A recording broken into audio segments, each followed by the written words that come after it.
Hi guys, this is Alani Bongs TV. Sa mga nakasubscribe, salamat po. At yung magsasubscribe, salamat din po. Mga viewers natin dyan, mga subscriber. Always click, subscribe, and like sa mga bago. Ayan guys, ito, chika-chika tayo. Medyo magaling-galing na rin naman ako. Yan. Kaya lang di pa rin ako naka-work. Naiinip ako. Kaya ito guys, ginawa ko. Ito, maghimay ng gulay. Yan. Namimiss ko tuloy nung nasa Pinas ako. Diyan lang kayo ha. Chika tayo. Alam niyo ba guys? Ito ginagawa ko noon nung nasa Pilipinas pa ako. Sa Bicol kami noon. Naghihimay ako ng mga dahon ng gabi. Pero guys, nung nandun ako sa Bicol, hindi ko siya niluluto. Hihimayin ko lang siya, tapos ibibilad, tapos ayun, ibinibenta ng mga bata sa palengke. Yan. Sarap to guys, kahit walang sahog, kahit na cubes lang noon nilalagay ko. Cubes, magic sarap, yan. Yan ang inirerekado ko sa laing, panglaing ko. Kaya lang, talagang marami yung gata para masarap. And guys, dun kasi sa Bicol, maraming gata, puno ng nyog, puno ng saging, gabi. Yung gabi, alam nyo ba guys, sa paligid lang yan. Nakuha lang namin yan sa paligid. Kaya napagkakakitaan namin yan guys. Yung laik, yung gabi. Lalo na yung mga, ano niya, yung pinakalaman niya.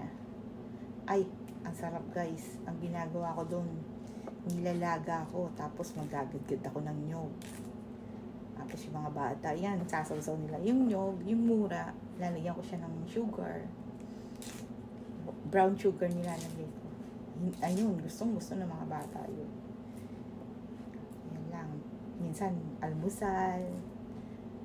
Yan, ilang merienda, ganyan. Tapos yung laing naman ako po, ang mga anak ko. Pag nagluto ko neto isang kaldero, ubus yun. Pati isang kaldero kain. Ayan. Walang kinabukas, wala nang bukas. Ako, ubus talaga nila pag laing ang ulam. Kasi minsan ginagawa ko guys, pag naglalaing ako, ayoko nung may sabaw, yung matuyo-tuyo siya, ganun. Ayan. Kahit nga wala nang kanin, ako po, ayan sila kinakain pa din nila. Kahit walang kanin. Kasi guys, yung laing binibilad ko, ay yung gabi. Binibilad ko siya para masarap. Pero minsan, yung iba ang ginagawa, sariwa pa lang siya niluluto na. Meron din silang technique, yung mga Bicolano. Yung pinaka talbos daw niya, yung maliit pa lang na gabi. Ano yun guys, ano sila, yung sibuyas, sibuyas, luya, kamatis. Pakukuluan nila yon. Tapos lalagyan nila ng pritong isda o pritong isda ang nilalagay nila, piprito mo, tapos lalagay doon. Ngayon, pagkulo nun, saka na nilalagay yung talbos. Parang, nilalaga lang nila. Yun guys. Yung gabi, yung laing, hindi lang laing ang ginagawa nila sa gabi, hindaw ng gabi. Sinasabawan nila. Parang siligang ba, parang ganun. Pero walang asim, lang. Kamatis lang nilalagay nila. Kamatis, luya, sibuyas. Ano naman guys ito. Alam guys, pag nagluto ako nito, naku po, yung mga kasama ko.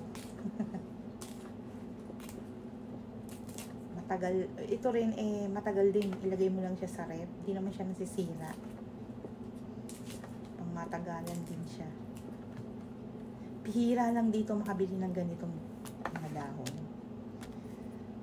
Alam niyo guys, yung tangkay, sinasama ko rin siya, hiniwalay ko lang muna, hihimayin ko lang muna yung mga dahon, sinasama ko rin siya sa pagluluto. Wala nga lang ako nabiling yung laman, yung bunga niya. Wala akong nabili. Sarap din yun. Pagka naglaing ka, lalagyan mo nun. Liliitan mo lang ng hiwa. Para akala nila karne. Ganun. Ginagawa ko, magic sarap lang. Tsaka cubes. Yung shrimp cubes.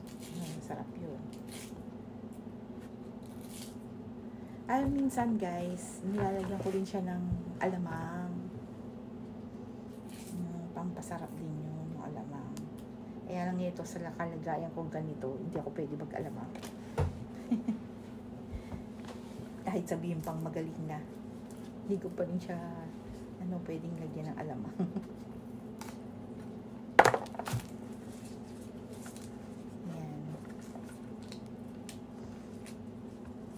Nakakainip sa bahay pagka ganito. Kaya gumagawa ako ng mga, alam niyo na, kung dapat gawin na magaang lang, na hindi makaka-apekto sa aking operation.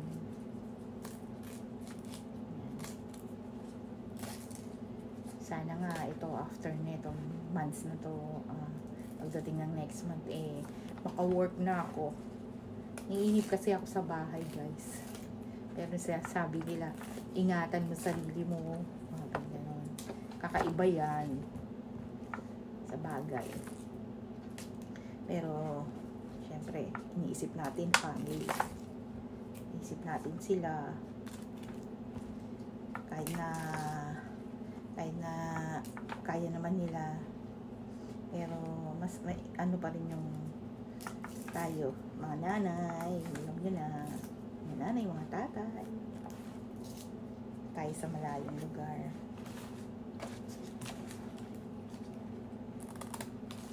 Apat na supot yung nabili ko. Alam nyo ba guys, magkano to dito? It's $8. Kung sa atin niya ng $8 is kulang-kulang 400, like that. Kasi yung $10 is 5. Wow! Ang mahal pala niyan dito. Pwede lang. Samantalang sa Bicol, pinupulot lang to. $4. Ang per niya ha, ang per 8.10 pounds. 0.810 pounds. $8 na siya, guys. Diba ang mahal? Mayaman na yung mga nagtitinda ng ganito dito. Mayaman sa Pinas, hindi dito. Kasi dito, guys, alam nyo ba? Ganun din pag nasa Pinas, ganun din ang gastos. Mahal din ang mga bilihin din dito. O i-convert sa atin. Diba, guys?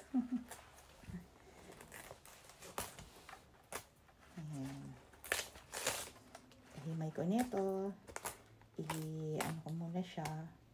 Patutuyuin kong konti. Pero wala namang araw. Ano ko na lang.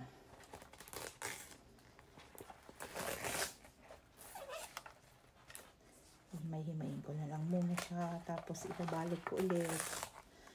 Tapos pagka-ready ko ng iluto. Ayan. So guys, this is Alani Bongs TV. Don't forget, click and subscribe sa mga magsasubscribe. Ito lang po ang inyong lingkod, Alani Bongs TV. Ayan.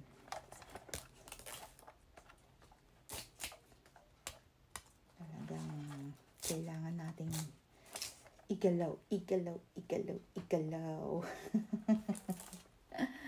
Kasi sabi nga ng doktor, baka daw ma-stiff pagka inano mo na kung ka igalaw. So, guys, ayan. Ito. Pag natapos ko to, ayan. Prepare ko naman na paano yung mga ingredients niya. So, guys, ito muli, Alani Bongs TV. Saman tayo naroon. Pag-iingatan ng ating sarili. Huwag maging katulad ko na matigas ang ulo. Guys, mga kalalabs dyan, mga kalalabs na caregiver, pag-ingatan ng ating katawan, yan ang sandata natin sa ating journey. So guys, see you on my next video. Bye! Ingat lagi.